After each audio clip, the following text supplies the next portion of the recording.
सोचो अगर तुम्हारे पास ऐसी पावर हो कि जिससे तुम किसी को भी अपने हिसाब से कंट्रोल कर सको। बॉस को कन्विंस करना, दोस्त से अपनी बात मनवाना या यहाँ तक कि किसी अनजान इंसान को अपने इशारों पर नचाना, ये कोई जादू नहीं है। ये साइकोलॉजी का सबसे डार्क कोना है जिसे पावरफुल लोग इस्तेमाल करते हैं और आज तुम इसे सीखने वाले हो। लेकिन ध्यान से सुनो, आज ये सिर्फ एजुकेशन पर्पस के लिए है। गलत इस्तेमाल मत करना, क्योंकि ट्रिक इतनी पावरफुल है ताकि इसे जानने के बाद तुम्हारी सोच बदल जाएगी। हो सकता है तुम इसके लिए तैयार नहीं हो, लेकिन फिर भी देखें। अब गेम शुरू करते हैं। Trick 5. The illusion of choice. क्या तुमने कभी सोचा है कि लोग तुम्हारी मर्जी से डिसीजन क्यों नहीं लेते? क्योंकि उन्हें लगता है कि वो खुद कंट्रोल में हैं। लेकिन असली एक्सपर्ट उन्हें ऐसी चॉइस देते हैं जिससे वो तुम्हारे हिसाब से ही सोचते हैं। कैसे?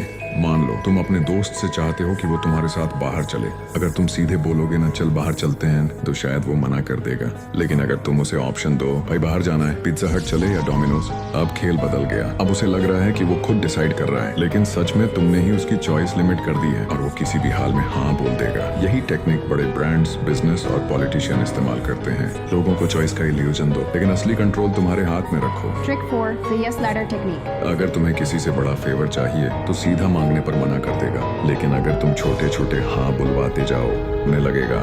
कैसे? सोचो तुम अपनी कंपनी में प्रमोशन चाहते हो। अगर तुम सीधे जाकर बोलो ना सर मुझे प्रमोशन चाहिए, हाँ तो जवाब होगा अभी नहीं, अगले साल देखते हैं। लेकिन अगर तुम इसे यस लैडर से अप्रोच करो, पहले छोटा फेवर मांगो, सर क्या मुझे इस नए क्लाइंट मीटिंग का हिस्सा बनाया जा सकता है? और अब थोड़ा बड़ा स्टेप, सर क्या मैं इस प्रोजेक्ट के कुछ एक्स्ट्रा रिस्पॉन्सिबिलिटी ले सकता हूँ? अब बॉस को हाँ कहने की आदत पड़ चुकी है। बस अगला स्टेप, सर क्या मैं लीडरशिप वर्कशॉप में जा सकता हूँ? फिर आखिरी स्टेप, सर मैंने इस साल एक्स्ट्रा जिम्मेदारियां उठाई हैं, क्लाइंट्स भी खुश हैं, क्या अब मेरी प्रमोशन अप्लाई करने की संभावना बन सकती है? अब बॉस पहले ही कई बार हाँ बोल चुका है, तो अब मना करना मुश्किल हो जाएगा। यही ट्रिक सेल्समैन, लीडर्स और पॉलिटिशियन इस्तेमाल करते हैं। छोटे छोटे हाँ बुलवाओ, फिर बड़ा फेवर मांगो। Trick 3. The guilt trap. लोग हमेशा लॉजिकल नहीं होते, लेकिन इमोशनल जरूर होते हैं। और अगर तुम किसी को गिल्टी फील करा दो तो वो तुम्हारी बात मानने पर मजबूर हो जाएगा। कैसे? अगर तुम किसी से उसकी गाड़ी मांगना चाहते हो तो सीधा मत मांगो, भाई क्या मैं तेरी कार ले सकता हूँ? 90% लोग मना कर देंगे। बल्कि ये कहो, यार मैंने हमेशा तेरी हेल्प की है, पिछली बार तुझे 8-9 दिए थे, याद है? अब बस एक छोटा सा फेवर चाहिए, कार मिल सकती है? अब सामने वाले को गिल्ट फील होगा और वो ना नहीं कह पाएगा। Trick 2. False memory planting. हमारी यादें परफेक्ट नहीं होती।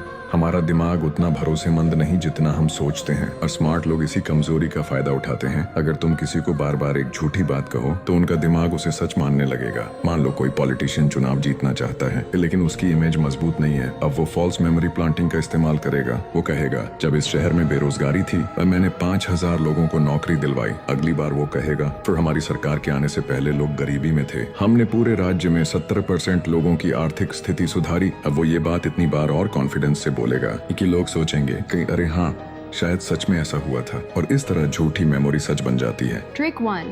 The power of silence. जितना कम बोलोगे एंड उतना ज्यादा कंट्रोल में रहोगे। ब्रेन साइकोलॉजी कहती है कि खामोशी में ताकत होती है। लोग सोचते हैं कि जो बोलता है वो पावरफुल होता है, लेकिन असली ताकत उसी के पास होती है जो सुनता है और चुप रहकर सोचता है। जब हम चुप रहते हैं तो सामने वाले को डर, डिस्कम्फर्ट और इनसिक्योरिटी होती है। इंसान की नेचुरल आदत है कि वो ऑकवर्ड साइलेंस को भरने की कोशिश करता है। कैसे अप्लाई करें? मान लो तुम्हें अपने दोस्त पर चोरी का शक है और तुम उससे सच निकलवाना चाहते हो, तो सीधा मत कहो ना तूने चोरी की, बल्कि कहो ना भाई मुझे सब पता है। फिर चुप रहो। जितनी देर तुम चुप रहोगे सामने वाला घबराने लगेगा और खुद ही सब सच उगल देगा। जब डिस्काउंट चाहिए हो तो मत कहो क्या 30% डिस्काउंट मिलेगा, बल्कि कहो 30% डिस्काउंट तो मिल ही जाएगा, है ना? फिर चुप रहो और सामने वाला खुद ही डील क्लोज कर देगा। डिबेट में अगर जीतना हो तो चुप रहो, आंखों में देखो और मुस्कुराओ, सामने वाला खुद डगमगा जाएगा। जब किसी को अपनी ताकत दिखानी हो कम बोलो, सोच समझ कर बोलो। अब ध्यान से सुनो, शायद हमसे फिर मुलाकात ना हो। ज्वाइन करो नॉर्ड माइंड है और सीखो लोगों को कंट्रोल करना